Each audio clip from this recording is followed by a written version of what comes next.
Welcome back to Xylem learning. നിങ്ങളുടെ സ്വന്തം അരുമ മിസ് ആണ്.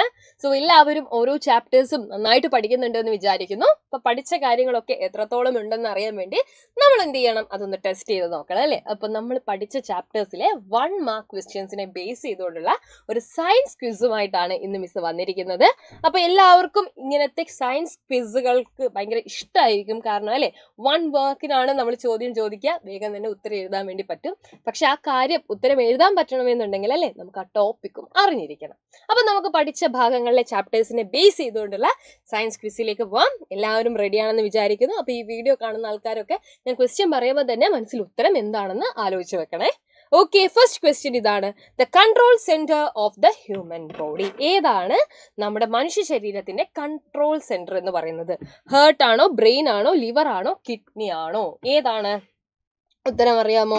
ഏതാണെന്ന് അറിയാമോ? പറഞ്ഞേ നിങ്ങളെ, ഏതാണ്?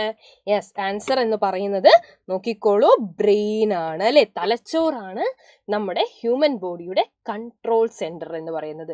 സോ തെറ്റിപ്പോവരുത്, ഏതാണ്? ബ്രെയിൻ ആണ് ശരിയായിട്ടുള്ള ആൻസർ എന്ന് പറയുന്നത്. എങ്കിൽ നമുക്ക് അടുത്ത ക്വസ്റ്റ്യനിലേക്ക് പോവാം.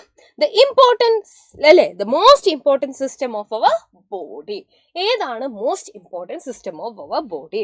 അപ്പൊ ഈ ഒരു ക്വസ്റ്റ്യൻ നിങ്ങൾ നോക്കുന്ന സമയത്ത് ശരിക്കും പറഞ്ഞാൽ എല്ലാം നമുക്ക് ഇമ്പോർട്ടൻ്റ് ആയിട്ടുള്ള സിസ്റ്റം തന്നെയാണ് അല്ലെ. പക്ഷെ എന്നിരുന്നാലും ഏറ്റവും ഭയങ്കര ക്രൂഷ്യൽ ആയിട്ടുള്ള ഒരു സിസ്റ്റം എന്ന് പറയുന്നത് ഈ കൂട്ടത്തിൽ ഏതാണെന്നാണ് നിങ്ങൾ ആലോചിക്കേണ്ടത്. സോ ഇതിൻ്റെ ഒരു പ്രത്യേകത എന്ന് പറഞ്ഞു കഴിഞ്ഞാൽ നിങ്ങൾക്ക് എല്ലാം ഇമ്പോർട്ടൻ്റ് ആയിട്ട് തോന്നും, മിസ്സിന് അറിയാം. But even though nervous system is considered as one of the most important system. ഇപ്പോൾ സർക്കുലേറ്ററി സിസ്റ്റം ആയിക്കോട്ടെ, സ്കെൽറ്റൽ സിസ്റ്റം ആയിക്കോട്ടെ, എക്സ്ക്രീറ്ററി സിസ്റ്റം ആയിക്കോട്ടെ, ഇപ്പോൾ ന്യൂറൽ സിസ്റ്റമാണ് സത്യം പറഞ്ഞു കഴിഞ്ഞാൽ, അല്ലെങ്കിൽ ഈ നെർവസ് സിസ്റ്റമാണ് എല്ലാത്തിനെയും അങ്ങ് കൺട്രോൾ ചെയ്യുന്നത്. അതുകൊണ്ടാണ് നമ്മൾ പറയുന്നത്, എന്തെങ്കിലും നെർവിനൊക്കെ എന്തെങ്കിലും തകരാറ് വന്നു കഴിഞ്ഞാൽ ചിലപ്പോൾ ആളുടെ ജീവൻ ഒന്നുകിൽ പാരലൈസ്ഡ് ആയി പോവും, അല്ലെങ്കിൽ എഴുന്നേൽക്കാൻ പോലും പറ്റാതെ അല്ലെ കോമ സ്റ്റേജിലൊക്കെ അങ്ങ് ആയിപ്പോവും. അതുകൊണ്ടാണ് അത്രയും ഇമ്പോർട്ടൻ്റ് ആണ് ഈ നെർവ്സ് എന്ന് പറയുന്നത്. ഇനി അടുത്ത question. Nervous system is made up of special type of cells called. എന്താണ് നെർവസ് സിസ്റ്റം ഉണ്ടാക്കിയിരിക്കുന്ന സ്പെഷ്യൽ ടൈപ്പ് ഓഫ് സെൽസിന്റെ പേര്? സ്കെൽറ്റൽ ആണോ, കാർഡിയാക്സ് ആണോ, ന്യൂറോൺസ് ആണോ, സ്മൂത്ത് ആണോ? ഏതാണ്? അപ്പൊ നെർവസ് സിസ്റ്റം ഉണ്ടാക്കിയിരിക്കുന്ന സ്പെഷ്യൽ ടൈപ്പ് ഓഫ് സെൽസിന്റെ പേരാണ് ന്യൂറോൺസ് എന്നുള്ളത്. മക്കൾ മറന്നു പോവാതെ പഠിച്ചു വെക്കുക. ഇനി അടുത്ത ക്വസ്റ്റ്യൻ എന്താണ്? Which one of the following is not biodegradable? ഏതാണ് ബയോഡിഗ്രേഡബിൾ അല്ലാത്തത്? വെജിറ്റബിൾസും എർത്ത് വോം ആയിക്കോട്ടെ, ഫ്രൂട്ട്സ് ആയിക്കോട്ടെ, ഇതൊക്കെ എന്താണ്? ബയോഡിഗ്രേഡബിൾ ആണ്. പ്ലാസ്റ്റിക്, അലൂമിനിയം ഫോയിൽ അങ്ങനെയൊക്കെ വരുമ്പോഴാണ് that is not considered as biodegradable. Clear അല്ലേ? അപ്പൊ ആൻസർ ഏതാണ്? അലൂമിനിയം ഫോയിൽ ആണ്. ഇനി നെക്സ്റ്റ് ക്വസ്റ്റ്യൻ നോക്കണേ.